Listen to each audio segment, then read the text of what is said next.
This video is brought to you by Ryobi. Crap guaranteed.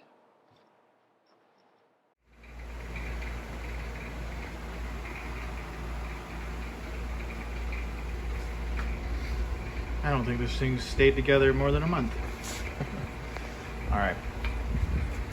I believe I found my air leak problem. Head gasket was gone.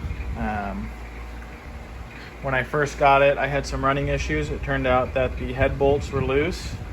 I tightened them up and it ran better, but it still had a leak. And after thinking about it a long time, it occurred to me that the gasket probably went, which it did. It was crumbling on that one side right here. So, and that's where I could see the leak when I would run it. So, I have a head gasket coming today. I'll button this back up when it comes in, and then I was going to show you guys some tips on tuning a two-stroke carburetor. So, stay tuned once this thing is back together.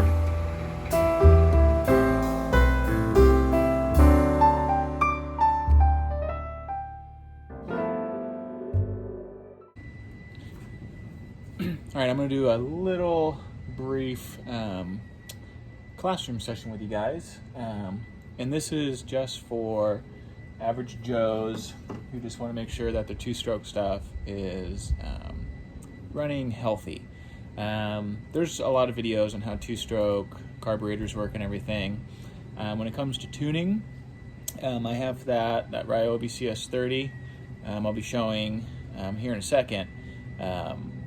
That kind of the ideas I do when I'm trying to tune. I'll go over this right now, but in the real world, like every machine kind of has its own little quirks and everything, and I can kind of go over that with the Ryobi when I'm tuning that, but this is the general principles that I kind of follow. So I try to break tuning a carburetor into a couple of steps. One is the idle and the air mixture for idle.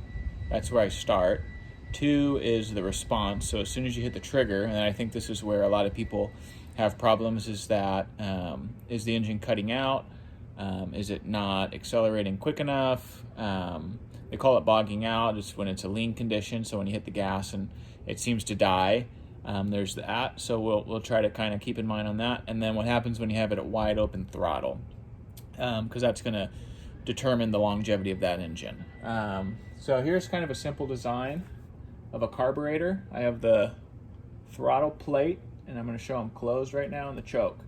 So when you see the jets here, usually you have two you can tune. You have a high and a low. Here is the low jet, and here's the high. So what you'll see is that with air going this way, so that's the way that the air is going.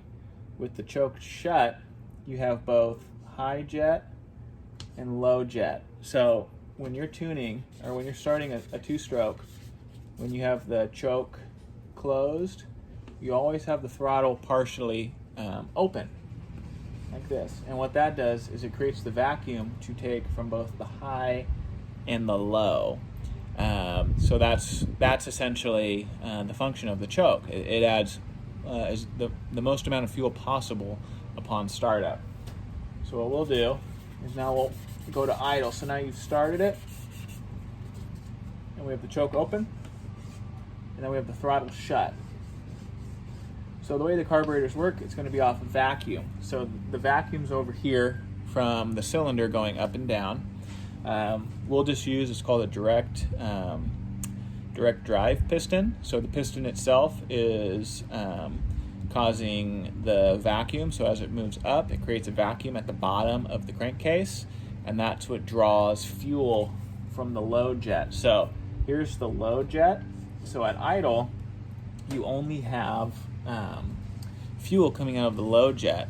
So when you turn it on and it's trying to idle, you're going to want to adjust this. You'll see in the video that I'm leaning mine out quite a bit. I always try to find right until the engine starts slowing down, and then I add. And then you'll adjust idle speed. There's an idle speed screw, usually with like a Phillips head, and we'll adjust that to idle speed. So that's at idle. what ends up happening that people run into is that they are actually running lean at idle, but there's such a vacuum here that when you're not hitting the gas, it runs. It'll stay running. Generally, the RPMs may be a little bit higher than normal, and this is assuming we don't have vacuum leaks or anything. But what ends up happening is as soon as you open this throttle up just a little bit, your engine cuts out. So what that means is that this jet isn't giving enough, the low jet isn't giving enough fuel prior to the high jet being enacted through vacuum to compensate for the transition between this low jet to the high jet. So when you're having troubles with the throttle, and you'll see this in the tuning video, is that it may be idling fine, and you kind of tap on the gas, and it goes bill, bill, bill, bill as the RPMs are dropping down. It's because you don't have enough fuel in the low. So you'll want to adjust your low jet to compensate for that. Now we'll go wide open throttle. So now everything's wide open. You're running that bad boy as fast as it goes. What ends up happening is now the high is pushing out, and generally the low now doesn't have enough vacuum to work. So either, and again, this is going to be based on your carburetor. Sometimes the low works as well. Sometimes it's just the high, depending on the complexity of the carburetor. I say that because you may notice that if you adjust the low sometimes, then the wide open throttle may be richer than it was before. Whereas there's some machines, I have that 350, that's a pretty complex carburetor, that the wide open throttle is not affected by the low needle, depending on the richness of that. Same thing with the low, not affected by the high. So, whereas we look at that CS30, that Ryobi, that one is affected. So those are some things to keep in mind. Again, this is for people who just have yard equipment that they want it to run decently. So what we'll do here is when we have a wide open throttle, you'll want to adjust that high to where it they call it four-stroking. And in the video you'll see it, is I open her up and I will tune this to a richer, so you loosen it to make it richer. And what it'll do is it kind of goes, so it goes like that. That's called four-stroking. You'll want it to four-stroke a little bit, because what will happen is when you have no load, so you're just running it wide open to tune it, is that as soon as you get a load on it, so you have a weed eater cutting through some grass, a chainsaw cutting through wood, things like that, is that it's going to need more gas to compensate for the load. So generally we tune the high based on the expected load. And a good way to kind of guess that in your initial tuning is you get it a little more on the richer side. Because with two strokes, is that since the oil is in the gas, running a bit richer is going to be preferred for the engine. It keeps it cool, it keeps it lubricated, and it keeps compression high. So when you're tuning, these are the things to kind of look out for. And this is the basic function of how these little needles work. So that's why when you start, we're going to focus on idle, so the idle mixture and idle speed, and we're going to get that to where we want. And then we're going to test it, opening it up just a little bit, just taps of the throttle, and we're going to get it to where it responds well. So, wow, wow, wow, wow. That way it opens and shuts just fine, because that's all going to be from the low. And then what we're going to do is we're going to open her up, and we're going to take the high, and we're going to get it to where it's just four-stroking a little bit. And then in my case with the CS30, I'm going to show you guys, both these jets run at the same time at wide open throttle. So then we're going to go back and we're going to do some checking. Generally, the idle speed gets affected when you kind of rich in the mix a bit. Sometimes it'll go lower. So you'll find that when this is loosened up, idle speed drops. And when you tighten it up, so you make it more lean, the idle speed goes up. And again, you'll see that in the video. But this is the basics of tuning a two-stroke carburetor. And you can do this for any of your two-stroke machines. It's just something to make sure they're running fine, and just basic ideas when you're doing it. So why is choke important? Why is low idle speed kind of, maybe it's idling but it's not being able to run when you open it up, kind of things like that. These are really common problems that people run into. And also, when you start getting into vacuum leaks, say like a seal is busted somewhere, chainsaws generally have crank seals that get hard and brittle and they allow air in. In my case, the CS30 had a busted head gasket, and it was actually pushing fuel mixture out, so it was leaking a little bit. So that's going to affect it too. Those are little, and you'll see in the video, I'm tipping the weed eater back and forth to see if air mixture is being affected at all by the different position of the tool, because that's another indicator that you have an air leak somewhere. But this is going to be the basics of tuning it up, and hopefully that gets you pointed in the right direction. So watch this video on tuning and kind of listen to the RPMs, and I'm going to narrate through. So hopefully that helped. Alright, so what I'm going to go do here is I have it idling and warming up. See here, it's pretty rich. So what we're going to do is we're going to go to the low screw. I had it pretty rich to compensate for that air leak, so what we're doing is now we're just turning it, and I'm waiting for it to slow down. You hear that, the bogging? Now I'm adding some more. There it is, that sounds good. But since we leaned it up, idle's high, let's drop this thing down. Now something funky with this carb, this is why I said every instance has its own, every machine has its own little quirks, is that the idle screw can't shut all the way. So what I'm going to do is I'm riching it up a little bit. So the high was even rich there, so now hear that. I'm trying to see where it sits. Still pretty high, so what I'm going to do is add a little more fuel to the low here to knock her down a bit. So it's going to be a smidge on the rich side, but what this is going to let us do is adjust that idle speed. So let's see here.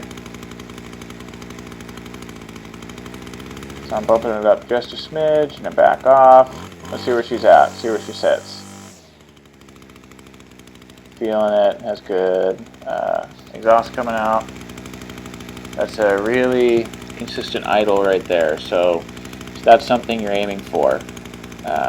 So what I'm going to do is I lean it just a smidge to see where she's at. It's a bit of a touch. Now you hear that? I'm taking it just to, so alright, so I leaned it up just a little bit more, and now I am just fine tuning that low. Get that idle where we want it. So I must be liking this idle right here. Especially with these weed eaters, what you're looking for is that the head's not spinning. So that's a very strong sounding idle, and it's not spinning that head, which is good. So that's in a good spot. So now I'm going to check for some air leaks here. This would die instantly before I did that head gasket. So even that sounds good. Tip it on its side. That means that the head gasket is not leaking anymore.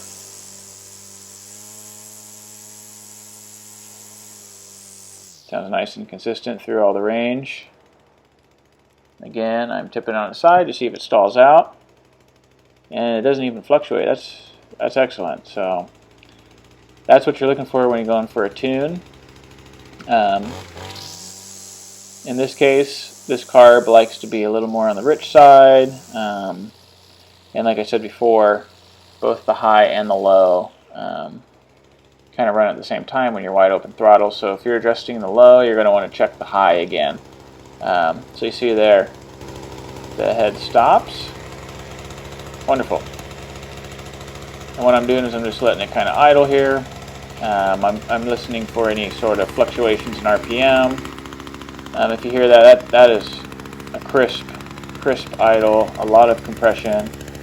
And now I'm checking this back right corner of the cylinder because that is where the leak was coming from. There's a lot of raw gas coming through there, and it appears to be gone. So we're going to call this a success. And again, these are just some tips on tuning up your two-stroke, the carburetor. So when you're looking at tuning, I love to just let it idle for a bit too. That's going to let you know how your low fuel mix is. But again, you may be, oh, sorry about this, camera's all out of focus. Got a little exhaust on it, but it'll focus back up here. But again, you may be dealing with vacuum leaks or something like that too. So in this case, I just wanted to fix it because I like having my equipment, work perfectly. But yeah, so you see this, and the head stops. Perfect. This is what you're looking for, a nice strong idle. So hopefully that helps you guys. Till next time.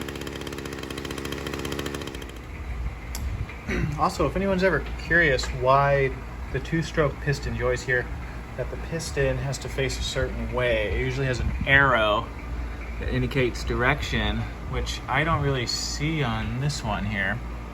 Usually it's for the exhaust, but let's see up top here. Yeah.